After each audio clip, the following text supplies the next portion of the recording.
Policy here at the coordinating board when the temperature gets over 90 degrees that casual shirts are appropriate business wear. Thank you all for coming. We have an important issue to talk about today, of course, and that's the recommendations that will be made to me and in turn to the coordinating board regarding formula funding. I'd like to talk a little bit about the context in which we are doing our work this time around. I've been around for quite a while, and I think that what's shaping up in terms of the 2016 national elections will see that higher education will play a more significant role on the agendas of presidential candidates than has been the case in my lifetime. As all of you know, Hillary Clinton came out with some rather dramatic recommendations, a program that will cost $350 billion over the next 10 years, representing some rather dramatic changes in the way higher education conducts its affairs.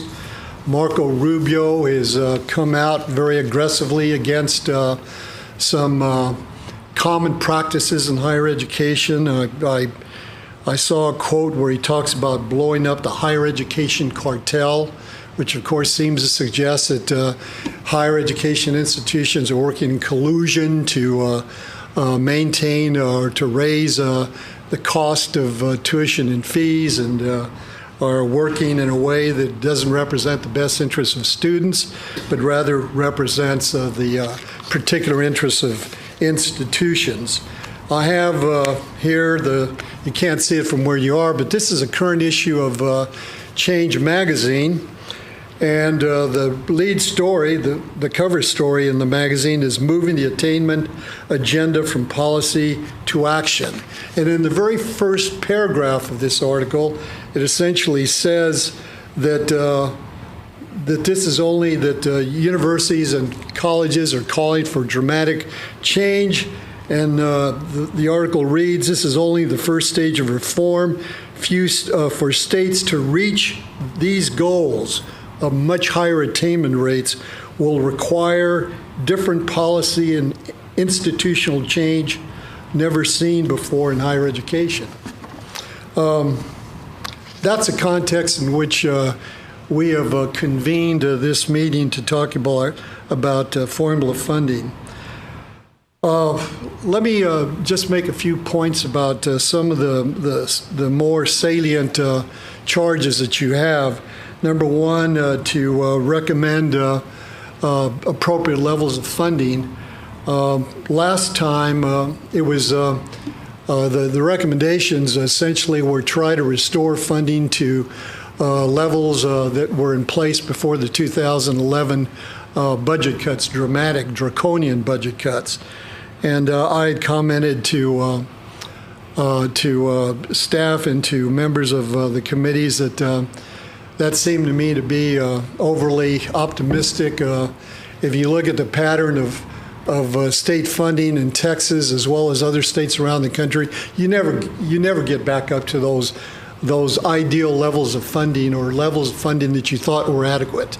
I knew that, as most others did, that it was highly unlikely that Governor Abbott would come into office and raise the size of the budget dramatically, particularly in relation to higher education.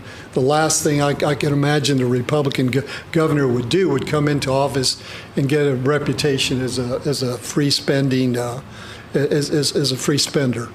And so I was not surprised that we got the level of increases that we did.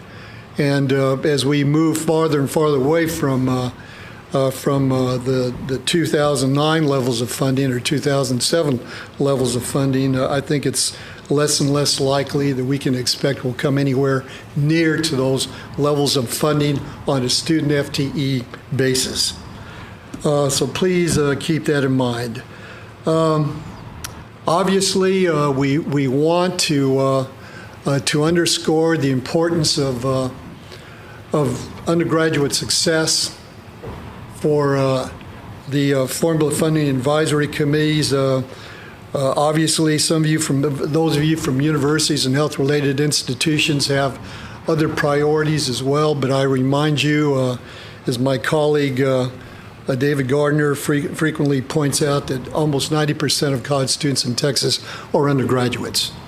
Our first priority has to be getting undergraduates through the pipeline, whether it's through a technical college, whether it's through a community college to an associate's degree, whether it's from a community college to transfer to a university. Undergraduate education has to be our primary emphasis. I want to emphasize the point in this article that I just cited. Everything we know about higher education suggests that we've got as much out of the current system as we're likely to get. It is not. To me, it's not coincidental that if you take a look at the equity agenda, which is clearly a major concern for virtually everybody, the concern that higher education is no longer the engine of social and economic mobility that it was as recently as right after World War II and through the Great Society and into the 1970s. That for almost 40 years, what higher education has done, unfortunately, particularly if you look at the work of James Heckman, who's a Nobel Prize-winning economist at the University of Chicago, he would argue that what higher education has done is to entrench inequities and differential outcomes over the past 40 years. And I think all of us believe that we need to restore that role of higher education as being, once again, an engine of economic and social mobility. But my point was, if you look at the fact that higher education is stagnated in terms of providing opportunities for poor young people, I think it's fairly safe to conclude that we have a system that doesn't lend itself to those kinds of achievements. For example, the pursuit of prestige in U.S. News and World Report rankings, although everybody who knows anything about higher education knows that those rankings are virtually worthless. I know that they're significant, and I know that people pay attention to them, but I don't think anybody that knows anything about higher education believes they're remotely accurate. But if you look at what we do in higher education, for example, there's been a movement away from need-based merit in this country, not in Texas, thank God, but around the country. There's been a movement to merit-based financial aid. Why? In order to attract students who've achieved at higher levels, who have higher SAT and ACT scores, because those are two of the primary criteria for ranking in the U.S. News and World Report system. We do other things that simply do not help poor students succeed. I hope that as you take a look at recommendations for formula funding, that you will take into account at a very fundamental level the need to improve undergraduate student success. According to one study that I read recently and cited in some remarks I made a few months ago, Texas is 42nd among the states in the success of poor kids at the higher education level, 42nd. And that's particularly troubling when we see that over 60% of students in the public K through 12 system in Texas are poor, are deemed poor by their qualification for free or reduced lunches. We have to change that reality of higher education. I hope you will think about ideas that will help us make some progress in this regard. We have, all of you know, I think, that We've been here at the coordinating board, we have been aggressively promoting the concept of competency-based education. My own particular emphasis has been to do it first in graduate education, because it seems to me it lends itself so well there, and then let's get it right in graduate education, and then let's move down and do it more in undergraduate education. But I think it's something that we need to take a look at across the board. We now have 2 institutions in Texas that have degree programs, and you know who they are, that are based to a large extent on competency-based advancement. We have Texas A&M Commerce, and we have South Texas College that have these affordable baccalaureates, which so far look like they're working well. They're not perfect. They still need tweaking as we try to expand the model. We're going to do things somewhat differently, but this is a model that can work and help students achieve credentials at much lower cost than is normally the case. And we have to find a way to proliferate those programs around the state. I'm not talking about every institution. I'm not talking about every program. I'm not talking about every student. But we need to have that pathway available in every region of the state. And to the extent that you can recommend ways to do competency-based education, we would appreciate it. The complaint that we hear most frequently when we talk about expanding competency-based education is, how does it cohere? How does competency-based education fit with the way we allocate formula funding? Well, let's figure out a way to do it that makes that approach more attractive to institutions. As I said, it's relatively simple to do at the graduate level, because at the graduate level, typically we have qualifying exams, particularly at the doctoral level. It would be easy, for example, instead of saying that you have to take 60 hours or 90 hours of coursework beyond the baccalaureate or beyond the master's degree in order to take qualifying exams, why not just give the students a body of material that they have to master, and whenever they master it, advance them to candidacy? You can demonstrate that they know what they're supposed to know. That's something that we need to take a look at. We have got to find ways to hold down the cost of higher education. I hope that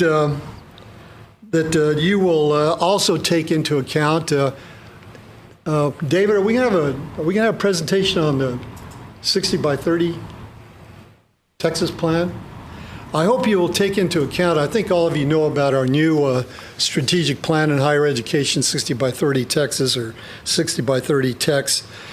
This is a bold plan that's going to require bold strategies.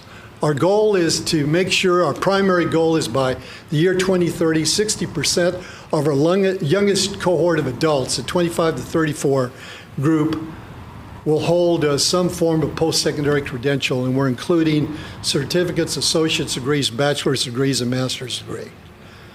That is compared to the current number, depending on the data that you use, of around 38%. So we're going to have to go from 38% to 60% in 15 years. That's quite a leap. We also want to produce 550 new completers by the year 2030.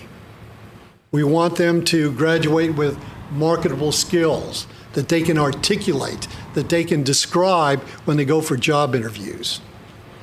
And then we want to hold down student debt. We want graduates of our universities not to have debt that does not exceed 60% of their first year wages, which is right just about where it is now, so we can't afford to go higher. And that's going to very much entail holding costs down. We have an ambitious plan, but that's exactly what it's going to take in order for Texas to remain and become still more economically competitive. As Steve Murdoch says, and he was part of our strategic planning group, as Steve Murdoch says over and over and over again, the challenge in Texas is very simple. The population that is growing the fastest, the population that will constitute the largest share of the state workforce by 2030 is a population that is least well educated. And of course, I'm referring to Latinos. If we don't do a much better job, and the evidence of closing the gap suggests that we can do a very good job with poor kids, particularly Hispanic children, but the evidence is that if we don't meet this challenge, we will decline significantly in economic competitiveness. We have to bring poor kids up to current standards of achievement and beyond. If we don't, the economy of Texas will sink. Family income will sink. Tax revenues will drop. And that's a situation in which we find ourselves, and higher education is always a key. But it's going to have to be a different kind of higher education than most of us, and I include myself, are comfortable with. So I look forward to the work of these committees. You've got some extraordinary challenges in front of you. I hope that, I should say I'm grateful that those of you that are serving on the committees have agreed to do so. It's hard work without much recognition or compensation, but it's something that we very, very badly need to do.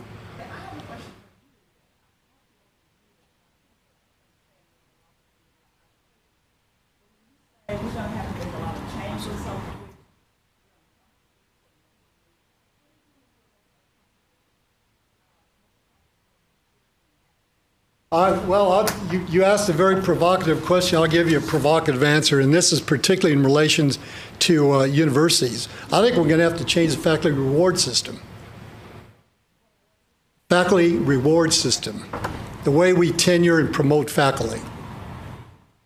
We don't give enough attention to service. And I think that a lot of what we need to do is service. I was at a conference last week where a professor of history and I guess he's a vice dean at the University of Southern California was talking about this great mentorship program that he had developed, where the students graduate at virtually 100% rate. I think he's had one student that didn't graduate in this program over the past, it's only been in place 4 or 5 years. But he pointed out that it was still a relatively small program. And I said, and I asked the question, why is that so? And he said, well, because faculty don't get any credit for doing this sort of thing. They have to do it on top of their research work, on top of their teaching assignments. And he pointed out that it's simply outside of faculty responsibilities. He pointed out that at an institution like the University of Southern California, research comes first, teaching comes second, and service is virtually of no significance at all. And he pointed out that mentorship program it's demonstrated that just meeting with first-generation college students once a semester, one professor taking the initiative, has had an enormous impact on completion rates. We have lots of other evidence. For example, I've heard stories of faculty that are working in local high schools trying to promote excuse me, higher levels of success in STEM fields, particularly science and math, and they get good results, and then they're told you've got to go back and do your research. I proposed, when I was on the university campus, I proposed an idea that I thought was eminently sensible, and I think maybe 2 or 3 other people did as well, but it got killed in about 30 seconds. I pointed out that the faculty handbook of the University of California, and this is a quote, it's still seared in my memory, the one indispensable criterion for advancement in the University of California is superior intellectual attainment in teaching, research, and service. End of quote. And my idea was very simple. I said, now, if you can show superior intellectual attainment in service, for example, and you can show superior intellectual attainment in teaching, then why shouldn't that count as much as superior intellectual attainment in publication? Because my argument is that if you can demonstrate that somebody is working at the level of superior intellectual attainment, the reputation of the institution isn't going to decline.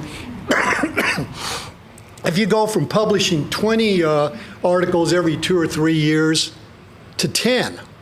And I said, if somebody can demonstrate superior intellectual attainment in these other 2 areas, then instead we know that departments, for example, have standards of publication. Say when you come up for tenure, you've got to have 25 publications in a given array of refereed journals. Well, if you can demonstrate superior intellectual attainment in teaching and service, then why not accept 15 or 18 or 20? And I made the argument, I probably shouldn't have said it out loud, but I said, I don't know of a single faculty member in the University of California, I said myself included, who couldn't diminish their bibliography by 20, 30% without any significant loss to the store of human knowledge in the world. Well, like I said, that idea got killed in about 30 seconds, but I thought that kind of policy does make sense.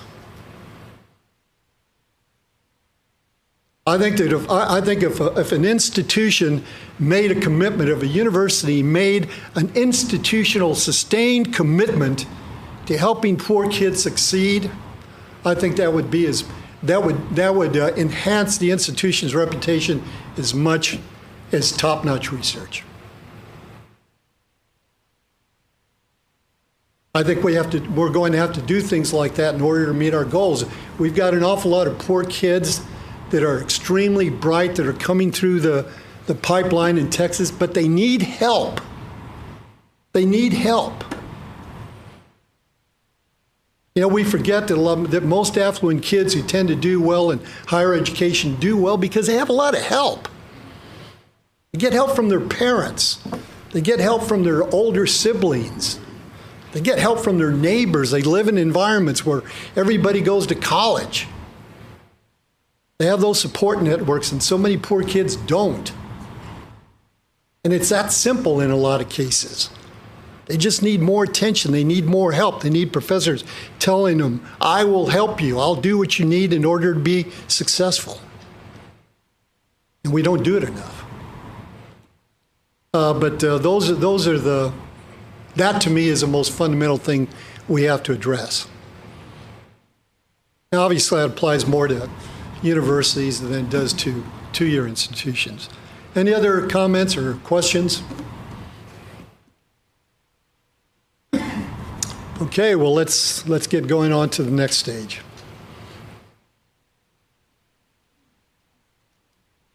Okay. Thank you very much, Commissioner. I just want to let you know where the meetings are going to be this afternoon. Our Community and Technical Colleges Formula Advisory Committee will be in the Lone Star Room, which is on the second floor of this building, at the back of the building. The Health-Related Institutions meeting is going to be held right next door in the Tejas Room. You can access that room from either of these 2 doors here on the side. And the General Academic Institutions are going to be held in this room up here at the round table in the front. So if you would all please join your group. And I think we've got Ed Buchanan here, who's going to lead those to the HRI meeting. And Roland Gilmore is going to be with the community colleges and the technical colleges upstairs. Thank you.